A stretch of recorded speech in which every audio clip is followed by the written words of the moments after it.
Is there any liquid water on any of the K2 planets?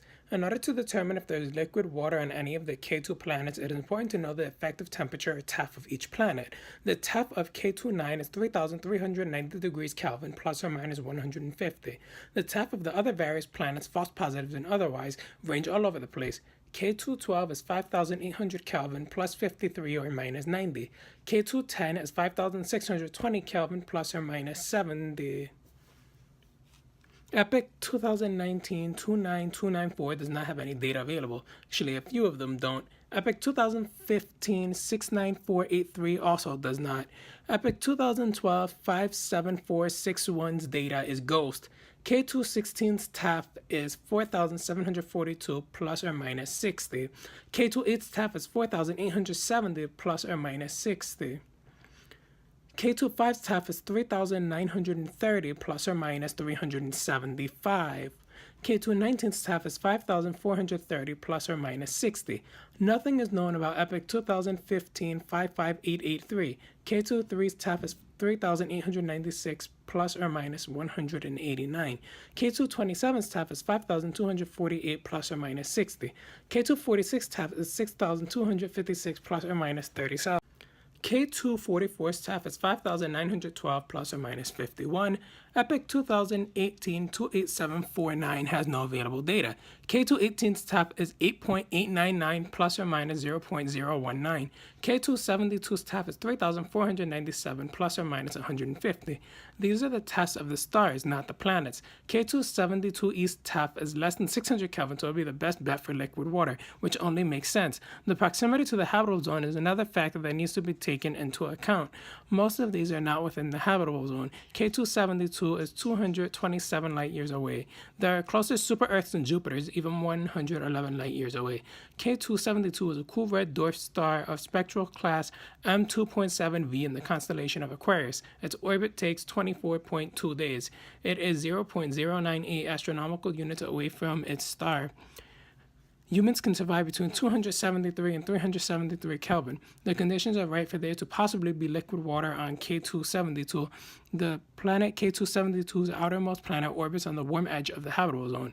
That planet is known as K272e. There's a reason Kepler was repurposed, and there's a reason that its repurposing works to like its star fields for 75 days to up to 3 months. It has had more use in its second life than its first. It may be broken, but that does not matter. I always imagine it like a boxing match. It's the match of the century. In this corner in the red shorts, we have K2-9 weighing in at unknown, and in this other corner in the white shorts, we have Knowledgeable Life also weighing in at unknown.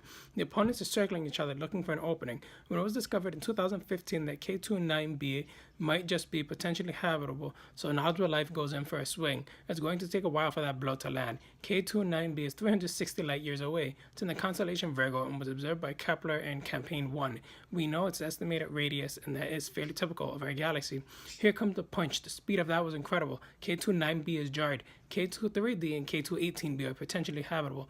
18 systems we have a 99% confidence level on, and the other 6 are false positives. Most of these, with the exception of 1, do not have spectroscopic data. None of these stars have measured parallaxes. We have to rely on photometry and astrometry because of this. We do not use the W4 because it would only be used for 2 targets and is the upper limit. There are too many stars, so we need to work based on probabilities. Epic 2018-28749 is another star. It hosts at least 1 planet. That planet being Epic 2018-28749b, also known as Epic 2018-28749.01. This is a controversial planet. Epic 2015-46283 is yet another, also known as K227b, and Epic 2015-46283.01. It hosts at least 1 planet. According to it, is a confirmed planet. 4 more candidates are 2012 953 12.01, 2014 03446.01, 2015 46283.01, Epic 2013 67065, and 2018 28749.01.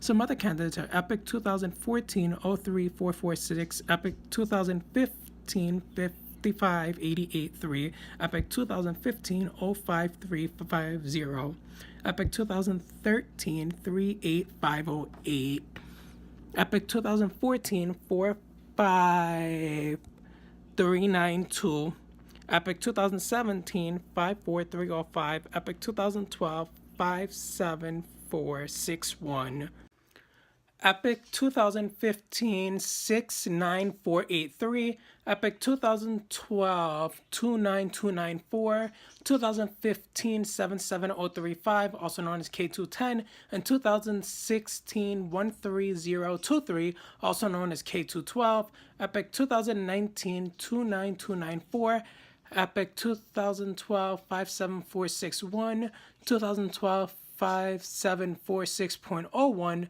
2015 5588 3.01, 2015 69 483.01, 2016 49 42 6.01, 2017 79067.01, 2019 29294.01, and Epic 2015 569483 are false positives.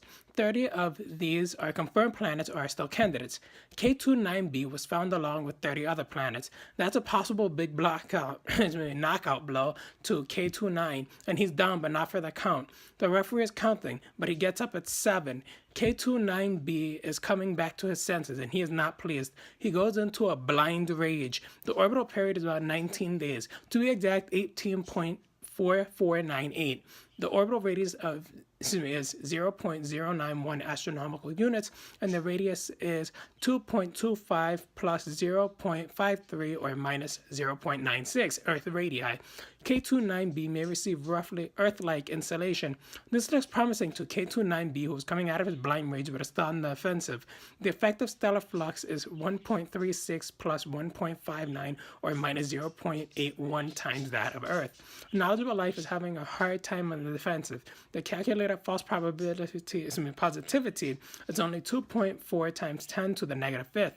Even though knowledgeable life is against the turnbuckle, he's starting to gain some steam. K2-9b is most likely not a rocky world. That's a relief. It will hurt to be punching at rocks. More likely, Epic 2014 65501 as a mini Neptune, which could have knowledgeable life, but more likely does not because it would not be in the conventional sense. K2-9b is just pounding away at the midsection of knowledgeable life. K2-9b is too faint to be observed by instruments. Knowledgeable life comes swinging back. Radial velocity measurement won't cut it, so we need to wait for infrared wavelengths. Scientists are hoping to get more data from NASA's Spitzer IR telescope. Transit time variations could be revealed as a result of interactions with Epic 2014 65501 with non-transiting planets. Knowledgeable life is going at it, wailing away directly at K2-9b's face. This might help to estimate the mass. Its position relative to the habitable zone is important. This is an advantage for K2-9b, who is now ducking and weaving. Knowledgeable life is frustrated that he can't get in a clean hit with K2-9's block dodge strategy. Knowledgeable life isn't giving up though. He keeps going in for punch after punch. K2-9b's method is working though. He lands hook after hook, all of them connecting so cleanly. K2-9b is beyond the habitable zone. This is looking promising for K2-9b, who is now pushing knowledgeable life against the road. That was a beautiful combination. With the uncertainty, there is still a 1 in 3 chance, but it's not enough. There are other less conservative methods, such as the early Venus method. If you use the early Venus method, there is still a chance for a knowledgeable life. K2-9b is a synchronous rotator. Knowledgeable life has been smiled down upon. He now gets his chance to strike back vicious like a cobra. The inner limit for such a world were found by Yang et al. And may apply. If you are optimistic, there is a less than 1 in 4 chance that K2-9b orbits outside of that. K2-9b might orbit depending on its actual stellar flux value and the definition of the habitable zone that may apply. That is not so favorable for knowledgeable life. K2-9b looks to take this one until knowledgeable life comes in with a jab. He's looking for an opening for an uppercut, but his form and stance are all wrong. He has exposed his glass jaw. It looks like it has been pretty one-sided, but it's too close to make a call. K2-9b is hardly breaking a sweat. There are a range of other issues that may affect knowledgeable life. There is still a chance for knowledgeable life. He is battered, bloody, and bruised, but not down. He spits blood into his bucket in his corner. He is on his stool, slumped and practically sprawled out. This fight has been brutal. He has a gash above his left eye. K2-9b has high ultraviolet activity. We don't know if those are typical activity levels or not, though. It could still have an impact on any orbiting planets in the breakup of key molecules like water, carbon, and hydrogen, high in the atmosphere, having an effect on the possible survivability of K2-9b. If it was just a passing phenomena, K2-9b would not be as affected. Only future observations can shed more light. JWST will not be sufficient. We have to wait for a new class of 30-meter ground-based telescopes. K2-26 is another possible potential. K2-26 was found in Campaign 0. Until then, knowledgeable life in K2-9b will be duking it out beyond the stars. They have about Earth-like insolation. They have temperatures less than 500 Kelvin. They are cool planets with temperatures and radii intermediate to Earth and Neptune. It does not look promising for knowledgeable life as the initial impression. However, the question turns out, Schleider et al. Point out that continued study is needed for key insights. We can't see anymore, so we go to the scorecard. Round 1 is called 30-16 in favor of K2-9b. Round 2 is called an upset 24-23 and goes to knowledgeable life. Round 3 is a sweep for K2-9b 25-9.